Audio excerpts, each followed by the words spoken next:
You work 40 hours a week. You don't party every weekend. You don't buy designer clothes. You try to save wherever you can. And yet, at the end of every month, you check your bank account and wonder where all the money went. Sound familiar? Here's the uncomfortable truth. Working hard is not enough. It was never enough. And in this video, I'm going to show you exactly why, and more importantly, what to do about it. My name is TDC Global, and today we're breaking down the 4 real reasons why hardworking people stay broke their entire lives. These are things nobody teaches you in school. Things your parents probably never told you.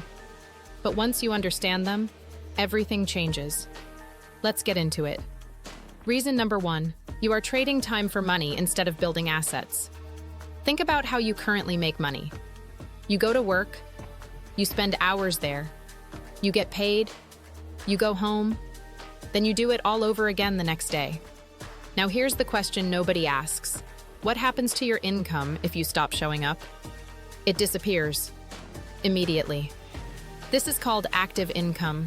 You only get paid when you're actively working. And while there's nothing wrong with having a job, relying solely on active income is one of the biggest financial traps most people fall into without realizing it. Wealthy people think completely differently.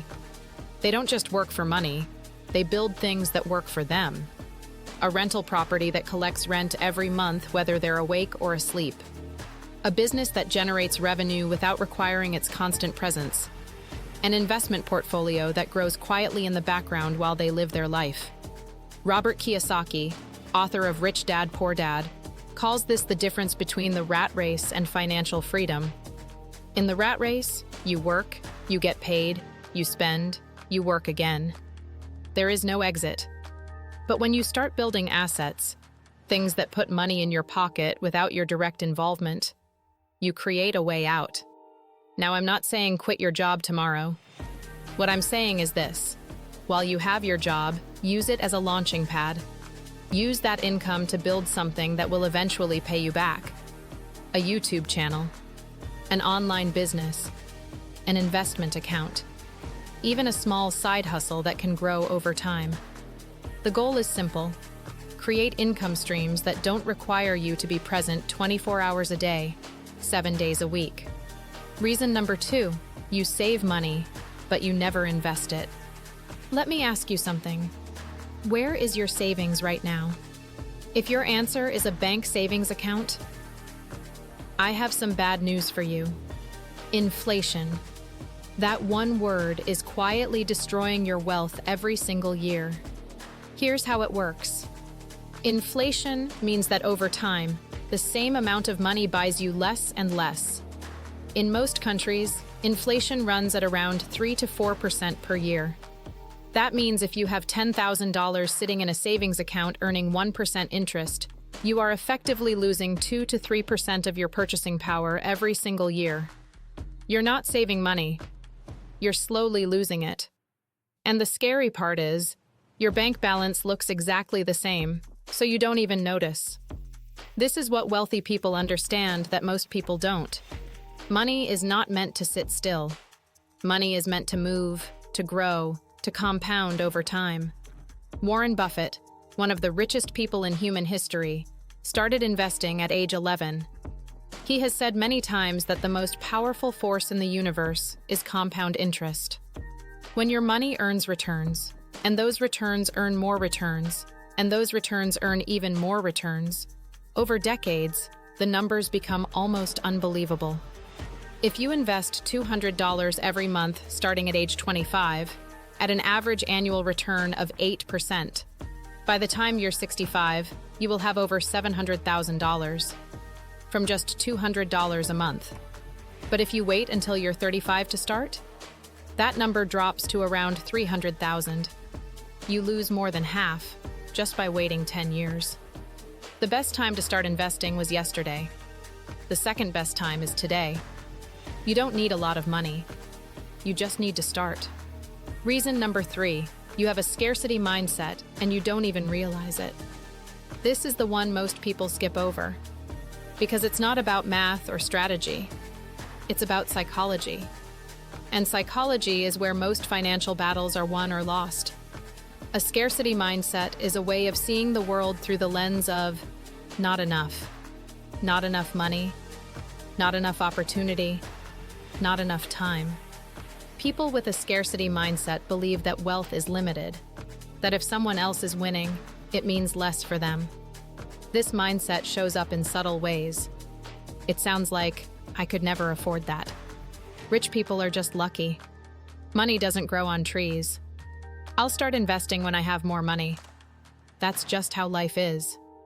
An abundance mindset is the complete opposite. It says, wealth is created, not found. There is more than enough opportunity for everyone. Every financial problem has a solution. I just need to find it. Here's a real example. Two people both want to invest but only have $100 to spare each month.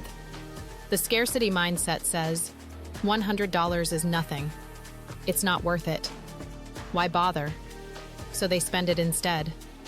The abundance mindset says, $100 a month is $1,200 a year. Over 20 years with compound interest, that's over $58,000. That's a real number. Let's start. Same $100. Completely different outcomes. All because of mindset. The good news is this. Mindset is not fixed. It is not something you are born with. It is something you can change through the books you read, the people you spend time with, and the way you consciously choose to respond to financial challenges.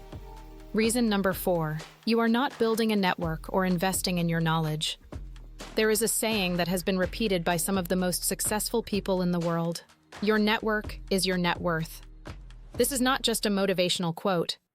It is a financial reality. Think about it. How do people get the best job opportunities? Through connections. How do entrepreneurs find investors? Through relationships. How do people discover the best investment opportunities before everyone else? Through their network. The people around you shape your thinking, your habits, your beliefs about what is possible. If everyone in your circle is struggling financially and has no interest in changing, that environment will pull you toward the same outcome. Jim Rohn, one of the most influential business philosophers of the last century, said, "You are the average of the 5 people you spend the most time with." Look at the 5 people closest to you right now. Are they growing financially? Are they investing? Are they building something? Or are they stuck in the same cycle year after year?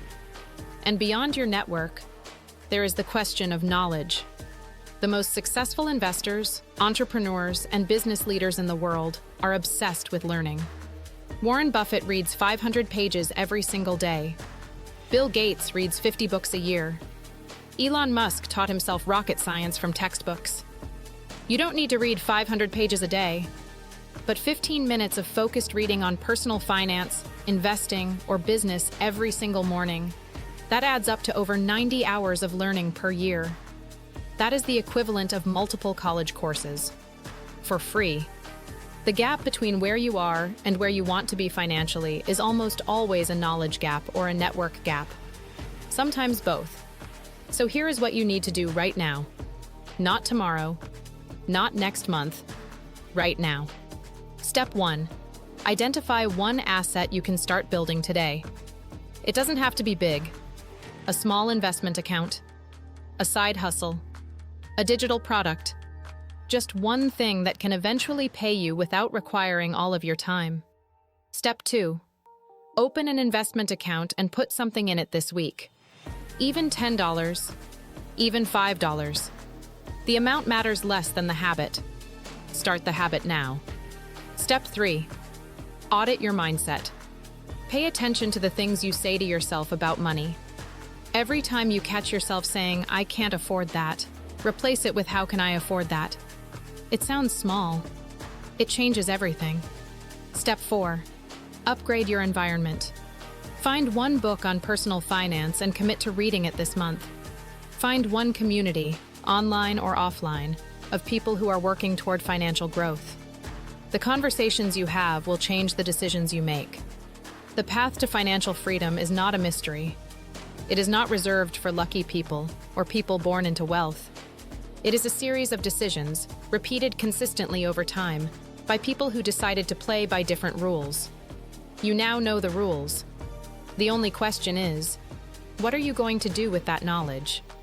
If this video gave you value, subscribe to TDC Global. Every week we share practical content on mindset, money, and building a life you actually want.